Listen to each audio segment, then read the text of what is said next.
ఏమంటే ఫేస్బుక్ లవ్లు అని కొత్తగా వచ్చేయండి ఈ మధ్య, సోషల్ మీడియా లవ్లు అట. ఏమిటి సోషల్ మీడియా లవ్లు అంటే? ఫేస్బుక్ లో పరిచయం అవుతారు ఒకరికి ఒకరు, ఆ పరిచయం కాస్త స్నేహానికి దారి తీసిందట. ఎక్కడ? ఫేస్బుక్ లో. ఆ స్నేహం కాస్త ప్రేమగా చిగురించిందట. మళ్ళీ ఆ ప్రేమ కాస్త ఇరువురి మధ్య సాన్నిహిత్యానికి కారణమైంది అంటారు. సాన్నిహిత్యం అంటే ఏమిటి? వ్యభిచరించడం. సాన్నిహిత్యం అంటే వ్యభిచారం. ఎక్కడితో స్టార్ట్ అయిందట ఇది? ఫేస్బుక్ తో స్టార్ట్ అయిందట. ఫేస్బుక్ లో ఎలా ప్రారంభించాడు వీడు? ఆమె ఫోటో పెట్టింది. అందుకే నేను చెప్తుంటాను, ఎవరు లేడీస్, ఆడవాళ్ళు కానీ పురుషులు కానీ, ముఖ్యంగా మీ ఇండివిజువల్ ఫొటోస్ మీరు డీపీలుగా కానీ స్టేటస్లుగా కానీ పొరపాటున కూడా పెట్టకండి. పెట్టారా మీరంటే ఏమిటో ప్రపంచానికి అర్థమైపోతుంది. నువ్వే ఉద్దేశంతో నీ ఫోటోలు పెడుతున్నావో తెలిసిపోతుంది.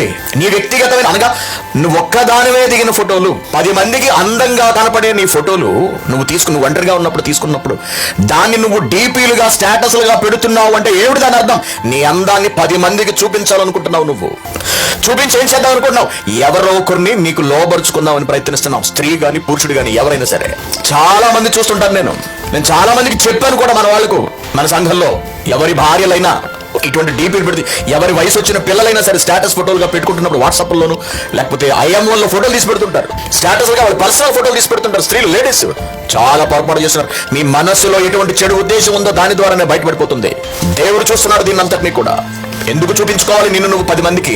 ఎందుకు నీ ఒళ్ళు చూపి, నీ అందం అందరికి ఎందుకు చూపించాలి? నీ భర్తకు చూపించు నీ అందాన్ని. నీ సౌందర్యం చూడవలసింది నీ భర్త. అతడు నీతో కాపురం చేసేవాడు. 10 మందికి చూపిస్తే 10 మంది నీ మీద ఆశపడతారు. ఎంతమందిని వ్యభిచారాలు చేద్దాం అనుకుంటున్నారు? కుదురు లేదనమాట మీ మనస్సు.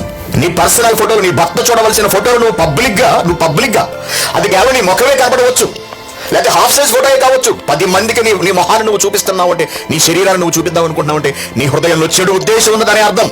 తెలుసుకోండి స్త్రీలారా, చెప్పండి మీ పిల్లలు, ఆడపిల్లలకి, వయసు వచ్చిన పిల్లలు ఫోన్లు కొనిస్తున్నారు, స్టేటస్లుగా పెట్టుకున్నారేమో ఫోటోల్ని. చాలా ప్రమాదం అది. నీ కన్ను నిన్ను మోసగిస్తుంది అంటే నీ అందాన్ని చూపించి ఎదుటి లోపరుచుకుందాం అనుకుంటున్నావా? చికిలించే చూపులా, చికిలించే కళ్ళ ఎవరి దగ్గరికి వచ్చినప్పటికీ అది తన కనురెప్పలను చికిలించి నిన్ను లోపరుచుకుని యుకము లోపరుచుకునే ప్రయత్నమా? ఎవ్వరూ అటువంటి పనులు చేయకండి. క్రైస్తవులము మనము. ఎంత ముప్పు తెచ్చి పెడుతోంది, ఎంత ప్రమాదాన్ని తీసుకొస్తోంది కన్ను, నేత్రము. దీనికి వాక్యం నచ్చదు. దీనికి ఎంతసేపు కామం కావాలి, కామం. అందుకే కామం నిండిన కళ్ళు అంటుంటారు చూసారండి. ఎంతసేపు లైంగిక చర్యలు చూడడం కావాలి కంటికి, ఎంతసేపు బూతు చూడడానికి ఇష్టపడుతుంది, వాక్యాన్ని చూడడానికి మాత్రం ఇష్టపడదు. అంత ప్రమాదకరమైంది. కాబట్టి యేసుక్రీస్తు గారు ప్రయోగించిన పదం ఏమిటి? అభ్యంతరపరచని ఎడల. ఏమిటి అభ్యంతరం? ఇవన్నీ అభ్యంతరాలే. ఎవరికి అభ్యంతరం? ఆత్మకు అభ్యంతరం. ఇదంతా కూడా ఆత్మను అడ్డగిస్తుంది. ఇదంతా కూడా